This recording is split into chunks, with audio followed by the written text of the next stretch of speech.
5 bölüm. Ошол күнү Дебора менен Абынаам уулу Барак төмөнкүдөй ырырдашты. Ысрайыл кегин алды, калайык ынтаалуулук көрсөттү. Теңирди даңктагыла, падышалар кулак салгыла, төрөлөр көңүл бургула. Мен Теңирге ырдайм, Ысрайылдын Кудай Теңирине аспап чертип ырдайм. Сен, Теңир, Сейирден чыкканыңда, Эдом талаасынан салтанат менен чыкканыңда, жер солкулдап, асмандан суу тамчылап, булуттар жамгыр төккөн. Теңирдин алдында тоолор, Ысрайылдын Кудай Теңиринин алдында Синай тоосу солкулдаган. Анаттын уулу Шамгардын убагында, Жайелдин убагында жолдор ээн жаткан. Мурда түз жолдор менен жүргөндөр ошол убакта айланма жолдор менен жүрүп калышкан. Мен, Дебора, Ысрайылдагы эне, ордуман турганга чейин Ысрайылдын кыштактарында эч ким жашабай калган. Алар жаңы кудайларды тандап алышканда дарбаза алдында согуш болду. 40 000 Ысрайылдыктын калканы менен найзасын көрдүңөр беле? Жүрөгүм силер менен, Ысрайыл башчылары, өз ыктыяры менен элин коргогондор, Теңирди даңктагыла. Ак урга чешекке минип жүргөндөр, килемде отургандар, жолдо кетип бараткандар, ырдагыла. Кудуктардын жанына малын чогулткандар, Теңирди даңктап, Ысрайыл жол башчыларын мактап ырдашсын. Ошондо Кудайдын эли дарбазаларды карай жөнөдү. Шаттан, Дебора, ырырдап даңкта. Тур, Барак, Абынаам уулу, туткундарыңды алып бас. Ошондо Теңир күчтүүлөрдү аз сандагы адамдарга багынтып берген. Теңир мага эр жүрөктөрдү багынтып берген. Амалыктын жерине отурукташып калган Эпрайымдыктар келишкен. Анын артынан Бенжамин өз эли менен келген. Эл башчылар Махирден, калем кармаганды билген катчылар Забулундан келишкен. Исахардын төрөлөрү Дебора менен келишти. Исахар да Барактай болуп өрөөнгө жөө түштү. Рубейн уулдарынын арасында чоң келишпестик бар. Малдын маараганын угуп, мал короолордо эмне отурасың? Рубейн уулдарынын арасында чоң келишпестик бар. Иордандын аркы өзүндө Гилад тынч жашап жатат. Кемелери бар Дан эмнеден корксун? Ашыр деңиз жээгинде отурат. Кемелер токтоочу жайдын жанында тынч жашап жатат. Забулун өз жанын тобокелге салган эл. Напталыда дөңсөлөрдө өз жанын тобокелге салган эл. Падышалар келишти, салгылашышты. Ошондо Канаан падышалары Мегидо сууларынын жанындагы Танакта салгылашышты. Бирок күмүш олжоолоп алышкан жок. Асманда жылдыздар салгылашышты. Өз жолдорунда Сисра менен салгылашышты. Аларды Кишон дарыясы, байыркы дарыя, Кишон дарыясы агызып кетти. Жаным душмандарымдын күчүн тебеле. Анын күчтүүлөрү качканда аттарынын туяктары майтарылып сынды. Мейрос шаарын каргагыла дейт Теңирдин периштеси. Анда жашагандарды каргагыла. Анткени алар Теңирге жардамга келишкен жок. Теңирге жана кайраттууларга көмөк беришкен жок. Кейни Кебердин зайыбы Жайел, чатырларда жашаган аялдардын арасындагы ал баталуу болсун. Сисра суу сураганда ал сүт берди. Төрөлөр ичкен чөйчөккө эң жакшы сүт куюп келди. Сол колуна казык, оң колуна темир устанын балкасын алып, Сисраны чыкыйга сайып, башын жарды. Ал аялдын бутуна жыгылып жатып калды. Анын бутуна кулады, кулаган жеринде өлдү. Сисранын энеси тор терезеден карап, анын майдан арабасы эмнеге мынча кечигет? Анын майдан арабасынын дөңгөлөктөрүнүн дабышы эмнеге угулбайт деп боздойт. Анын кызматчы аялдарынын акылдуулары ага жооп берет. Ал өзүнө өзү жооп берет. Алар олжо таап алып, бөлүшүп жатышса керек. Ар бир жоокерге бирден же экиден кыз тийсе керек. Олжодон Сисрага ар кыл түстүү, ичи тышы саймаланган, туткундун жонунан сыйрылып алынган кийим тийсе керек. Теңир, сенин кас душмандарың мына ушинтип жок болсун. Теңирди сүйгөндөр болсо бардык күч кубаты менен жаркырап чыккан күндөй болсун. Ошентип жер үстүндө 40 жыл тынчтык болду. 9 бөлүм. Шабул болсо мурункусундай эле Теңирдин шакирттерин коркутууну жана өлтүрүүнү каалап, башкы ыйык кызмат кылуучуга барды. Бул окутууну жолдогондордун кимисин тапса, ал эркек болобу, аял болобу, аны байлап Иерусалимге алып келиш үчүн Шабуландан Дамасктагы синагогаларга кат жазып берүүсүн өтүндү. Ошентип ал жолго чыгып, Дамаскка жакындап калганда, күтүлбөгөн жерден ага асмандан бир жарык түштү. Ал жерге жыгылды. Ошондо ал Шабул, эмне үчүн мени кубалап жатасың деген үн укту. Сен кимсиң, Теңир деп сурады Шабул. Теңир ага, сен кубалап жаткан Ыйсамын деп жооп берди. Уштуу таякка каршы тура албайсың. Ал корккондон титиреп мындай деди: Теңир, мага эмне кылууну буйрасың? Теңир ага, тургунда шаарга баргын. Ошондо сага эмне кылышың керек экендиги айтылат деди. Аны менен бирге бара жаткан адамдар үндү угуп, бирок эч кимди көрбөй селдейип туруп калышты. Ордунан турган Шабыл көздөрү ачык болгонуна карабастан эч кимди көргөн жок. Аны колунан жетелеп Дамаска алып келишти. Анын көзү 3 күн көргөн жок, ал тамак да жеген жок. Дамаскта Анания деген бир шакирт бар эле. Теңир көрүнүш аркылуу ага Анания деп кайрылды. Ал болсо мен угуп жатам Теңирим деп жооп берди. Ошондо Теңир ага мындай деди: "Тур, Түз көчөсү деп аталган көчөгө барып, Жүйүт деген кишинин үйүнөн Шабыл деген тарстык кишини сура. Ал азыр сыйынып жатат." Ал мындай көрүнүш көрдү. Көрүнүштө анын жанына Анания деген адам келип, анын көздөрү кайрадан көрүш үчүн үстүнө колдорун койду. Анания болсо Теңирге мындай деди: "Теңир, мен анын Иерусалимде сенин ыйыктарыңа канчалык жамандык кылгандыгын көп кишиден уккам. Бул жерде да ыйык кызмат кылуучулардан сенин ысымыңды чакыргандардын баардыгын байлатууга уруксат алган. Бирок Теңир ага: баргын, анткени ал менин тандалган идишим. Ал мен жөнүндө элдердин, падышалардын жана Исраил элинин алдында жарыялайт. Менин ысымым үчүн канчалык азап чегүүсү керек экендигин мен ага көргөзөмүн" деди. Анания барып ошол үйгө кирди да Шабылдын үстүнө колдорун коюп мындай деди: "Бир тууганым Шабыл, келе жаткан жолуңда өзүңө көрүнгөн Теңир Ыйса көздөрүң кайрадан көрүш үчүн, ыйык рухка толушуң үчүн мени сага жиберди." Ошол замат анын көзүнөн чел түшүп калгандай болду. Анын көздөрү ачылып көрө баштады. Ошондо ал ордунан туруп сууга чөмүлдүрүлдү. Анан тамак жеп кубаттанды. Шабыл бир нече күн Дамастагы шакирттер менен болду. Көп өтпөй эле ал синагогаларда Ыйсанын Кудай уулу экенин жарыялай баштады. Анын сөзүн уккандардын баардыгы: "Иерусалимде ушул ысымды чакыргандарды куугунтуктаган ушул киши эмес беле? Бул жерге да аларды байлап, башкы ыйык кызмат кылуучуларга алып барыш үчүн келбеди беле" деп таң калышты. Барган сайын ишеними бекемделген Шабыл болсо Ыйсаны Машаяк деп далилдеп, Дамаста жашаган жүйүттөрдүн баштарын маңгылды. Бир нече күн өткөндөн кийин жүйүттөр аны өлтүрүүгө чечим чыгарышты. Бирок алардын бул жаман ою Шабылга маалым болду. Алар аны өлтүрүш үчүн күндүр-түндүр шаар дарбазаларынын алдында күтүп турушту. Шакирттер болсо түн ичинде аны чабырага салып, дубалдын боору менен төмөн чүрүп жиберишти. Шабыл Иерусалимге келип, ал жердеги шакирттерге кошулууга аракеттенди. Бирок алардын баардыгы анын Ыйсанын шакирти болгонуна ишенбей, андан коркушту. Барнаба болсо аны элчилерге ээрчитип барды да, аларга анын жолдо Теңирди көргөнүн, Теңирдин ага эмне деп айтканын жана Дамаскта Ыйсанын ысымы жөнүндө кайраттуулук менен жакшы кабар таратканын айтып берди. Ошондон кийин Шабыл Теңир Ыйсанын ысымы жөнүндө кайраттуулук менен жакшы кабар таратып, Иерусалимде алар менен чогуу жүрдү. Эллинисттер менен да сүйлөшүп, талашып тартышышты. Алар болсо аны өлтүрүүгө аракет кылышты. Бул жөнүндө уккан бир туугандар аны Кейсарияга алып келип, андан ары Тарска жөнөтүп жиберишти. Ал эми бүт Жүйүт аймагындагы, Галилеядагы жана Самария шаарындагы жыйындар тынч күндөрдү өткөрүп, рухий жактан өсүп жатышты. Теңирден коркуу менен жашап жаткан алар ыйык рухтун жардамы менен көбөйүп жатышты. Петр баарын кыдырып жүрүп, Лидда шаарында жашаган ыйыктарга да келди. Ал жерден ал 8 жылдан бери шал оорусу менен төшөктө жаткан Айней деген адамды көрдү. Петр ага: "Айней, сени Ыйса Машаяк айыктырып жатат. Төшөгүңдөн тургун" деди. Ал ошол замат ордунан турду. Лиддада жана Шаронда жашагандардын баардыгы аны көрүп, Теңирге кайрылышты. Жапа шаарында Табита деген шакирт аял бар эле. Бул ысым Жейрен деп которулат. Ал көптөгөн жакшы иштерди кылчу, жакырларга көп жардам берчү. Ошол күндөрдө ал ооруп өлүп калды. Анын сөөгүн жууп, жогорку бөлмөгө жаткырып коюшту. Лидда шаары Жапа шаарына жакын болгондуктан шакирттер Петрдин Лиддада экенин угуп, "Бизге тезинен кел" деген өтүнүч менен ага 2 кишини жиберишти.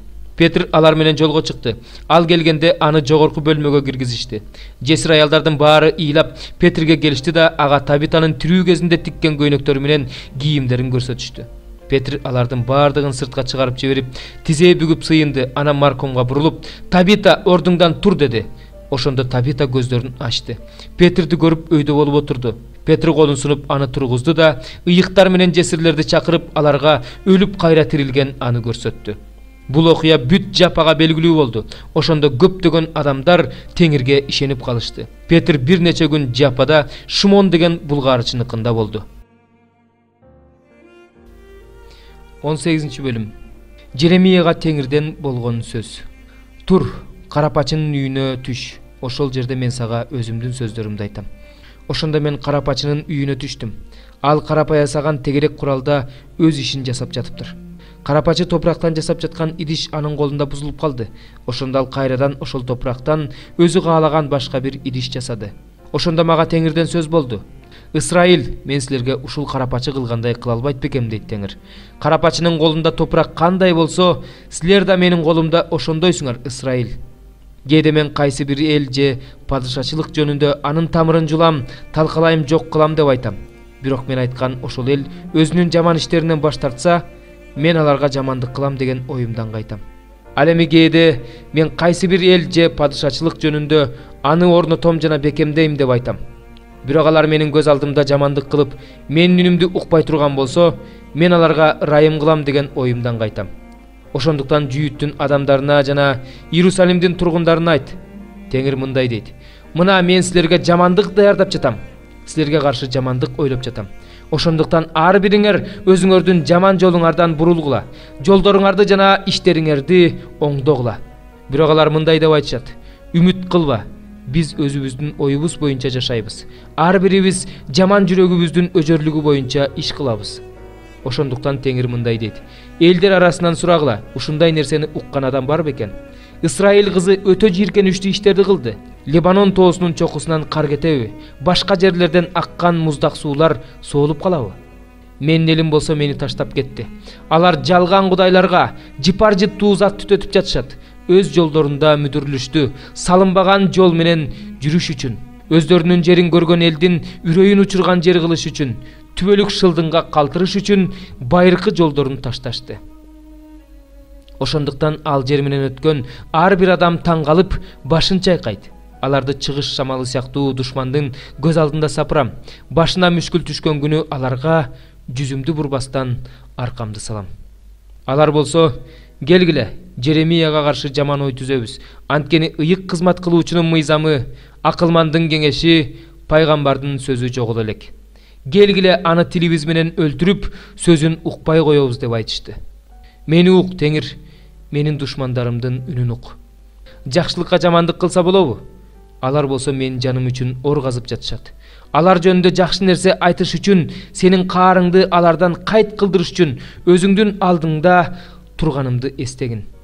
Ошондуктан алардын балдарын ачарчылыкка калтыр, аларды кылыч менен кыр, алардын аялдары баласыз калышсын, жесир калышсын, күйөөлөрү өлүмгө берилсин, уландары майданда кылычтан кырылсын. Сен аларга күтүлбөгөн жерден аскерлерди каптатканда, алардын үйлөрүнөн өкүрүк угулуп турсун, анткени алар мени колго түшүрүш үчүн ор казып жатышат. Буттарым үчүн жашыруун тузак тартып коюшту. Бирок сен, Теңир, алардын мени өлтүрүш үчүн ойлогон баардык ойлорун билесиң. Алардын анткорлугун кечирбе, алардын сенин алдыңдагы күнөөсүн унутпа. Алар сенин алдыңда кулатылсын, аларды өзүң каарданып жатканда жазала. 4 бөлүм. Иса кайрадан көл боюнда элди окута баштады. Жанына аябай көп эл чогулгандыктан ал көлдөгү бир кайыкка отурду. Эл болсо көлдүн жээгинде кургак жерде турду. Ошондо Иса аларга үлгү насаат аңгемелер менен көп нерселерди окутту. Ал мындай деди: кулак салгыла, себүүчү үрөөн себүү үчүн чыкты. Ал сээп жатканда кээ бир үрөөөндөр жол боюна түштү. Ошондо канаттуулар учуп келип, аларды терип жеп кетишти.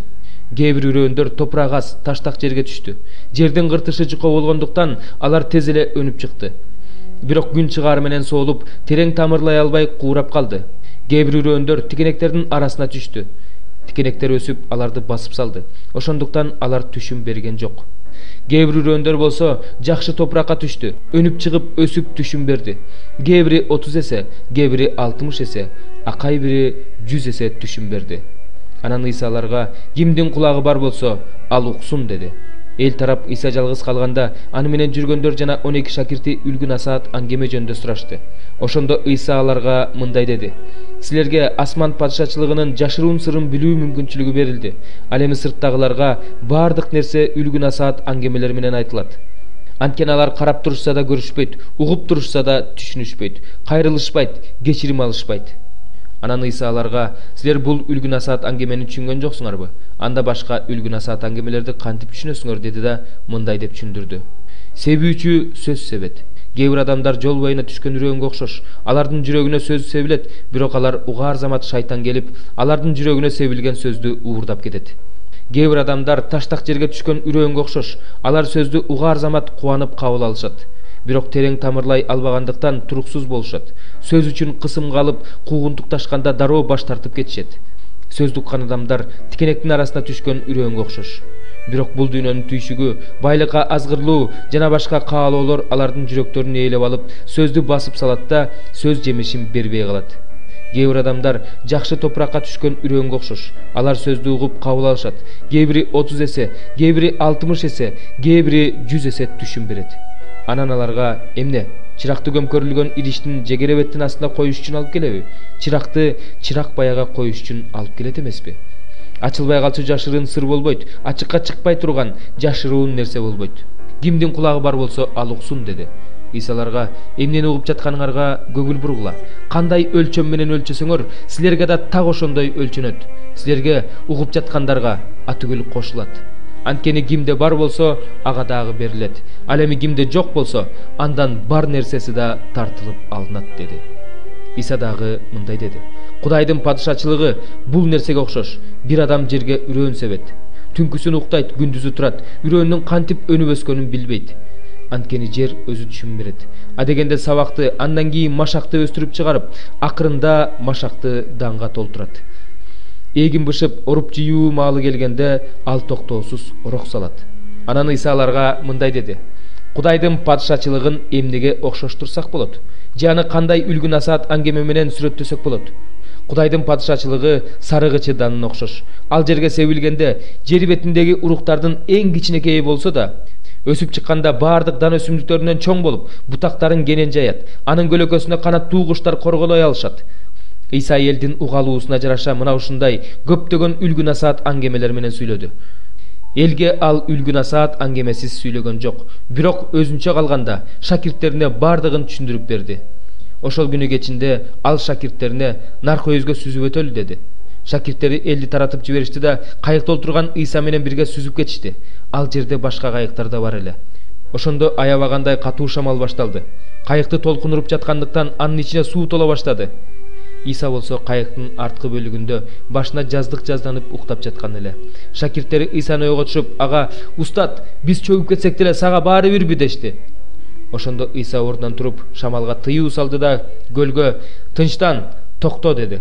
Шамал басылып, улуу тынчтык өкүм сүрдү.